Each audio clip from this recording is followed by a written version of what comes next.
In this video, I'm going to outline my process for writing a training plan and preparing for an ultramarathon so that you, an everyday runner, can coach yourself to ultramarathon success in a race that you're proud of. I want to answer those key questions like, how long should my longest run be? When should I do my longest run? How long is this thing going to take me? And how many calories do I need to consume to get to the finish line in the best possible position? Don't worry, I've been there before. I remember what it was like back in 2016 when I signed up for my first 100k, and that initial excitement had surpassed and the enormity of what I'd just signed up for dawned on me. So I quickly jumped on Google, how to train for an ultramarathon.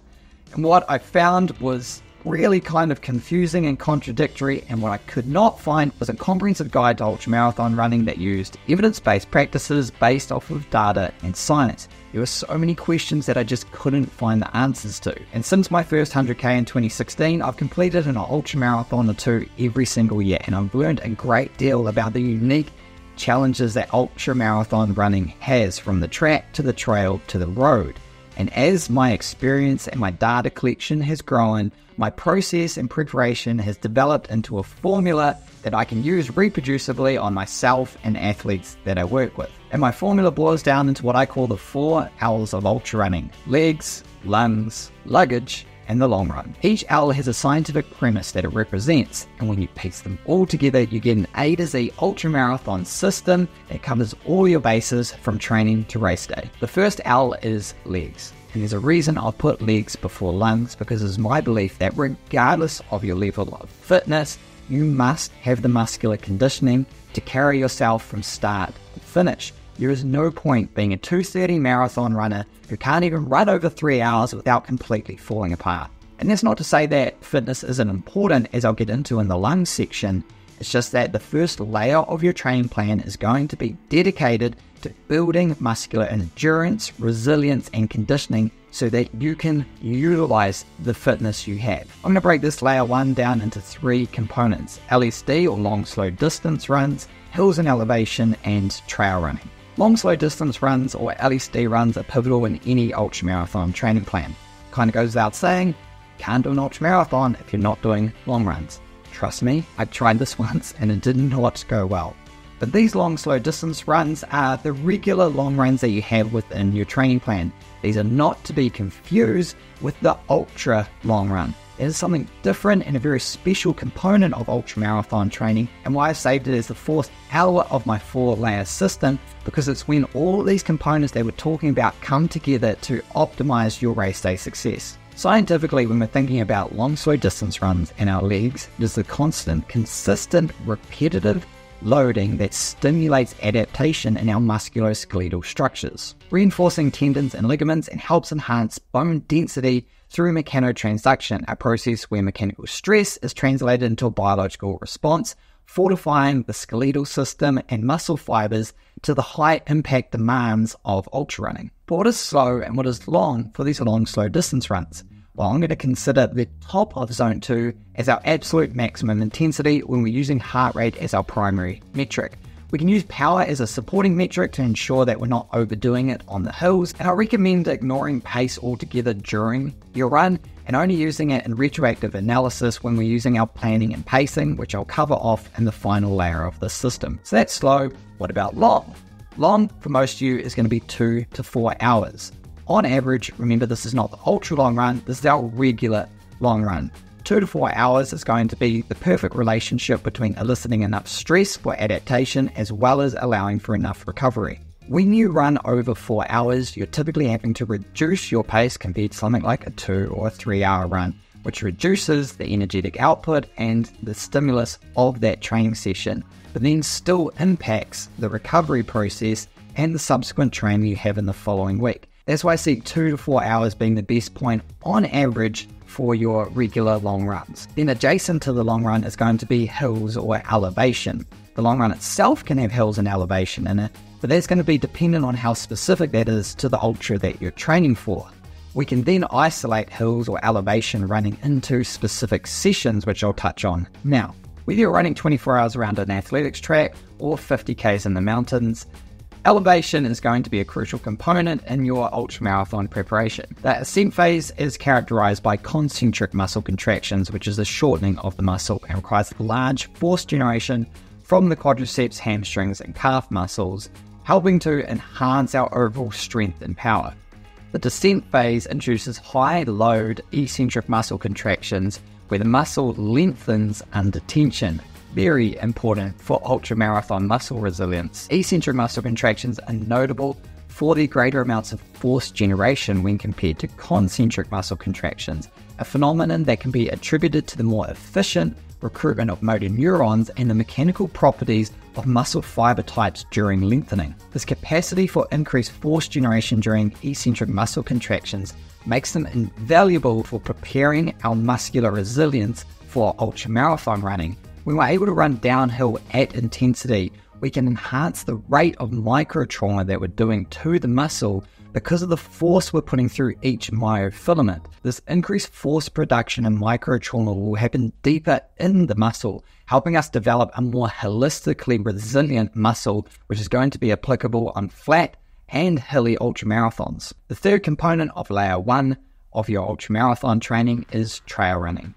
Trail running complements long slow distance runs and your elevation-based runs by enhancing the proprioception and neuromuscular coordination. The introduction of trail running and need to interact with uneven surfaces is going to broaden the spectrum of our muscle fiber recruitment, and that's going to balance out our muscle development and reduce the risk of overuse injuries. And that rounds out layer 1. So to recap, we have the long slow distance run, slow being the very top of zone 2 as your absolute maximum intensity, long being 2 to 4 hours. We then have the need for incorporating elevation both up and downhill, and varied terrain in the component of trail running, which is going to be kind of specific to your ultramarathon, but still necessary within a build-up nonetheless.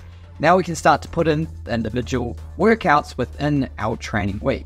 Starting off in the base phase, we're going to start with 2 hours at the weekend, and then an undulating threshold or tempo effort, which is incorporating the up and down hills at intensity. And as we work through the next few layers, we'll be able to round out our training plan so we have a great idea about what we need to do from now until race day. Which leads us on to layer 2, lungs, which represents the fitness of an ultrarunner.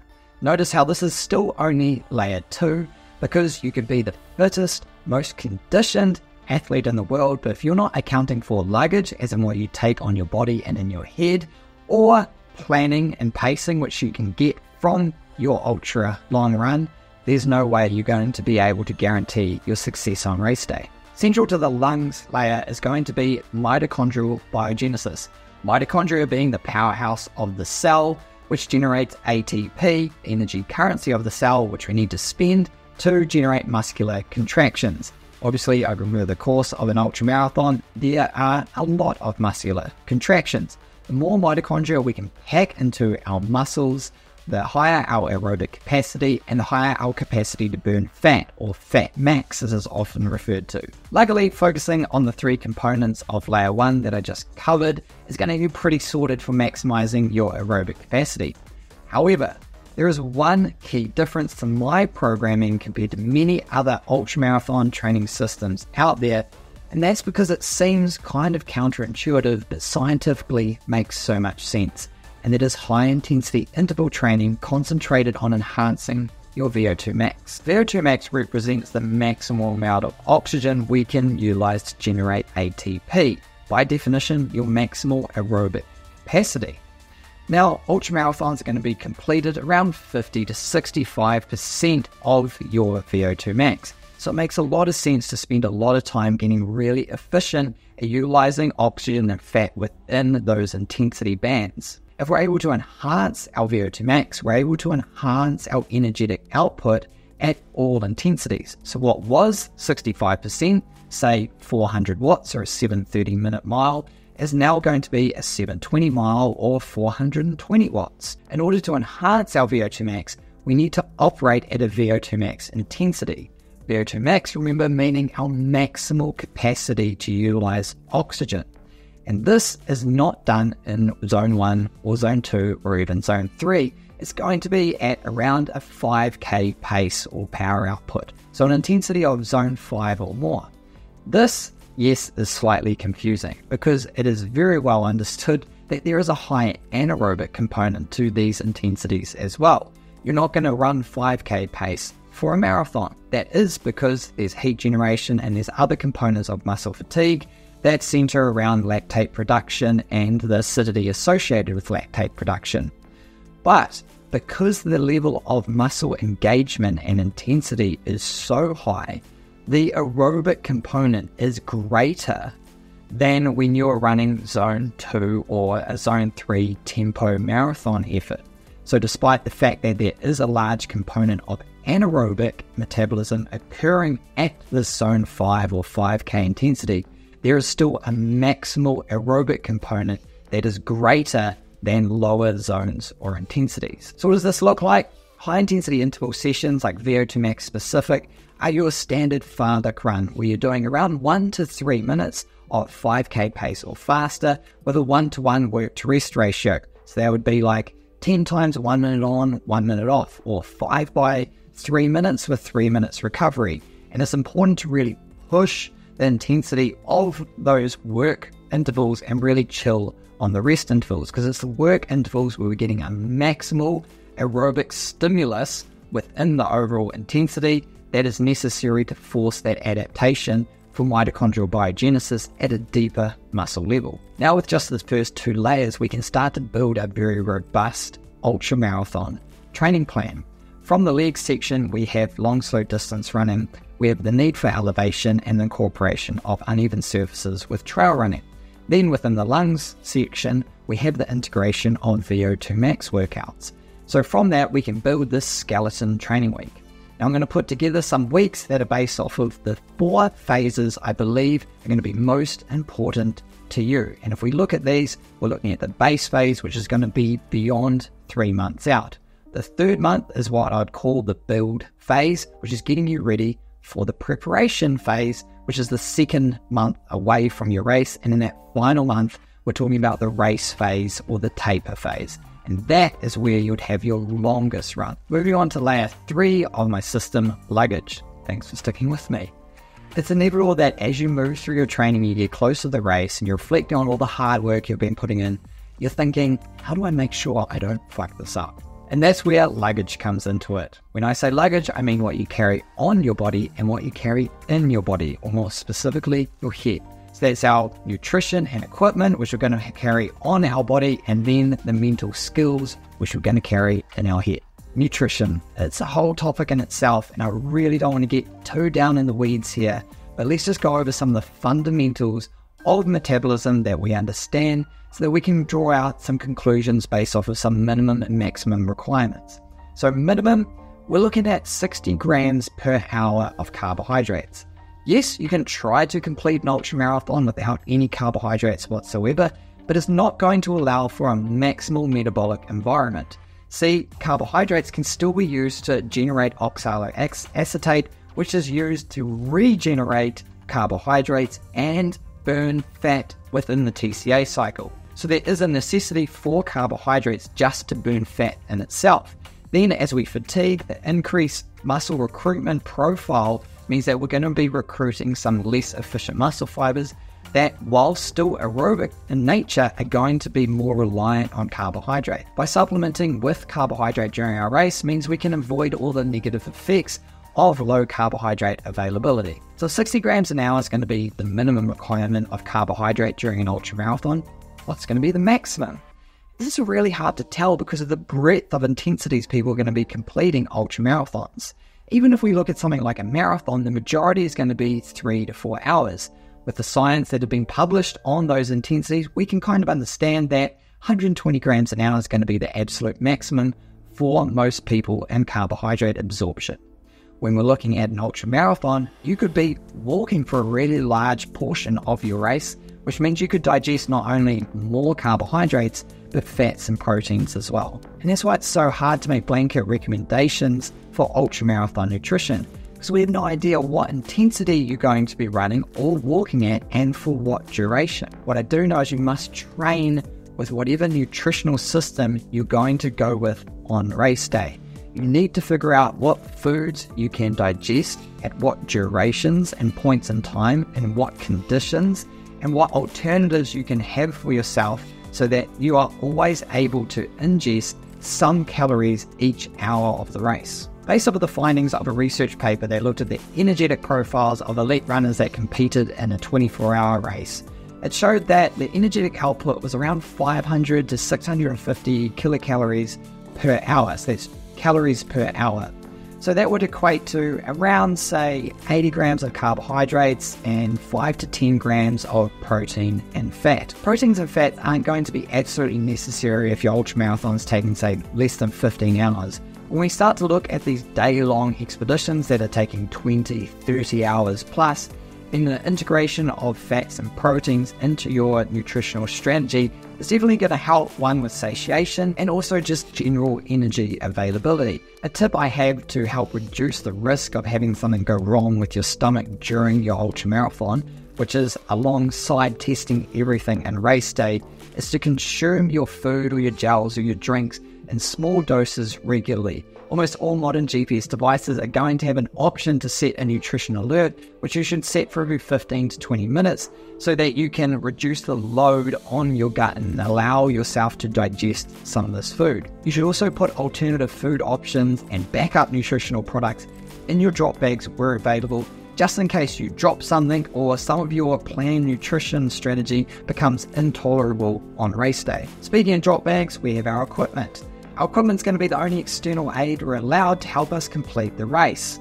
Poorly chosen equipment can severely limit our ability to get the most out of ourselves. Like nutrition, it's going to be important to test everything before race day.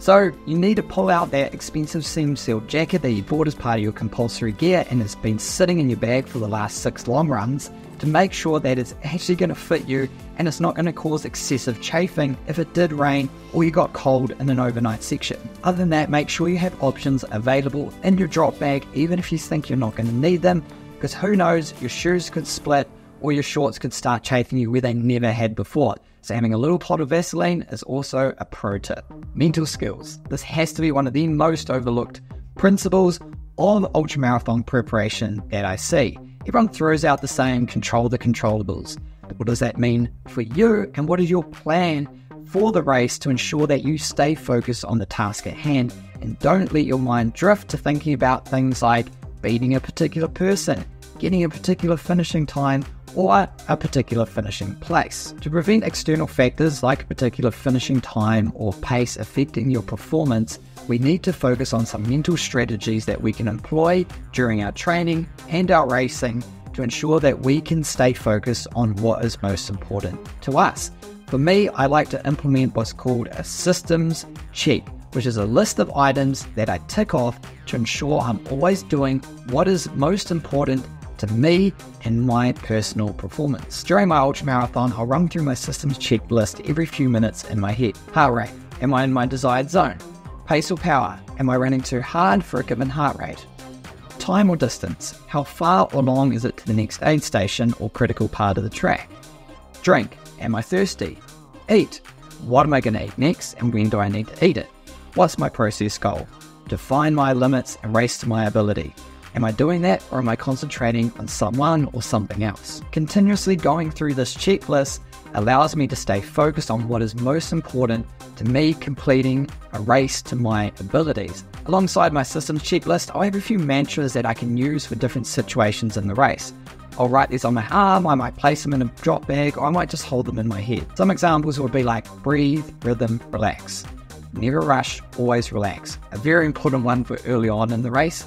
And greatness comes from within. Just something that's specific to you and can mean far more than the words themselves in particular situations within the race. Which rounds out layer 3. To recap, we have our nutrition. We really only have a minimum recommendation for 60 grams of carbohydrates an hour and test absolutely everything. The same goes for equipment. Make sure you test absolutely everything and plan for all of the scenarios, because you'd hate for a blister to undo all of that hard work. Then when we have our mental skills, it's all centered around making sure you stay focused on the task at hand and are not getting pulled out by focusing on external factors like a finishing time, a finishing place, or beating a particular person. Alright, now we're going to piece all of this together into the 4th layer, which is the ultra long run. Your ultra long run is going to be your race simulation.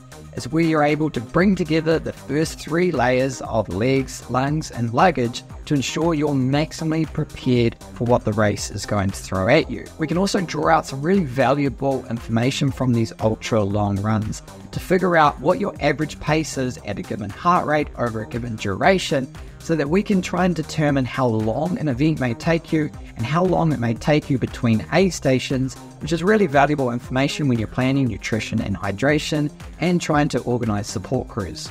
Okay then, so how long and when should I do my ultra long runs? This is going to be a little bit dependent on what race you're doing, which I don't exactly know, so I'm going to give you a best rule of thumb which you can take and apply to your specific situation. Look, from what we know from the research, that an increase in training load of around 20 to 30% is going to enhance your risk of injury significantly. So if we set 30% as the maximal increase in a weekly training load, we can use that, and we can use the baseline of 4 hours for our long run that we set during our long slow distance run. So hopefully by the time we got to our build phase around 3 months out, we've been able to progress from 2 hours up to 4 hours for our long run. Again, kind of dependent. If you're doing a 50k that's going to take you 5 or 6 hours, you might not need to go all the way up to 5 hours. Plus, you can probably just sit around 4 hours and leave that be. And if we increase our training load or distance duration by 30% from that 4-hour baseline, we can get all the way up to around 8 or 9 hours across 4 iterations. I've just said up to 8 or 9 hours. Look, don't worry, if your event's going to take 8 or 9 hours, you do not need to be running that duration. What you want to find is a maximal duration that's going to elicit around 50% of the distance. So if you're doing 100k and it's going to take you 15 hours, if you are able to run for 7 to 8 hours to cover 50k, then that's going to be enough for you to get prepared. Look, if this is your first ultra, I understand it's going to be a very anxious time not being able to run anywhere near 80-90% of your distance like it is for a marathon or shorter. But trust me, you will still make it through. What is just going to be super important is that you pace yourself appropriately. And what does that look like? It looks like middle to bottom of zone 2 for a lot of people. Yes, even if you're going to take 24, 30 hours, and the middle or bottom of zone 2 means that you're running at a pace you'd never imagine averaging for the entire duration of 30 hours plus. Well, what we're looking for there is that the middle or bottom of zone 2 allows us to find that sweet spot where we're able to run when we can run, because regardless of how fit or conditioned you are, by the time you get to 24 hours, running is just going to be a real struggle for almost anyone.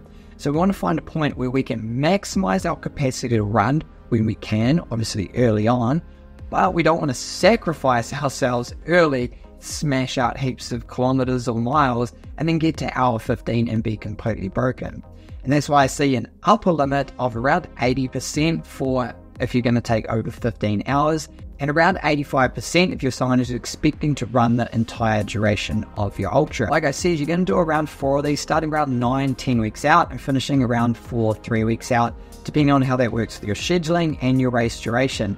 When you're looking at, say, over 10 hours, you might want to finish around 4 weeks out for your longest effort, whereas when you're going under 10 hours, you can probably afford to go to around 3 weeks out. It's not to say that 3 weeks out for a 100-mile race wouldn't also be long, it just wouldn't be your longest run. Let's say you've done a 6-hour long run on a course that's very similar to what you're going to race at. I want you to have been rock solid in that zone 2.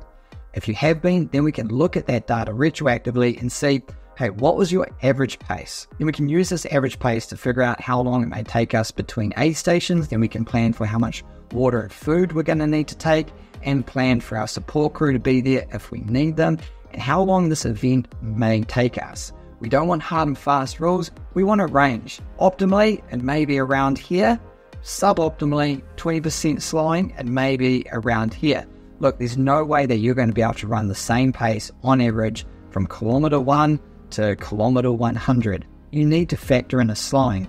And so when you're able to do, say, a 6-7 hour run, you're able to do it within a zone 2 heart rate, because there's no way you're going to be running the zone 4 intensity at the end of your 100k. During these ultra long runs, we also need to incorporate the mental skills we worked on in layer 3, so that we're always focusing on the task at hand. Because it's my guess that your mind will start to drift to a pace or an output where you think, if I can just achieve this, I'll be able to achieve X finishing time, which may put me in whatever place, or I may be able to get a certain buckle, where a lot of that is completely out of your control. What you can control is how positive you're staying, your energy input, and your energy output. And that's what the ultra long run is for. Hey guys, so the end of this video didn't quite pan out. Anyway, thanks for watching. If you need any help with all these layers and stuff and piecing together a training plan, I have training plans on my website that incorporate everything I've talked about. So you can find those on drwilloconnor.com. Otherwise, I hope your training is going well, and I'll see you on the next one. Keep up to date, subscribe, you can check out some of my past content here, and have a good run.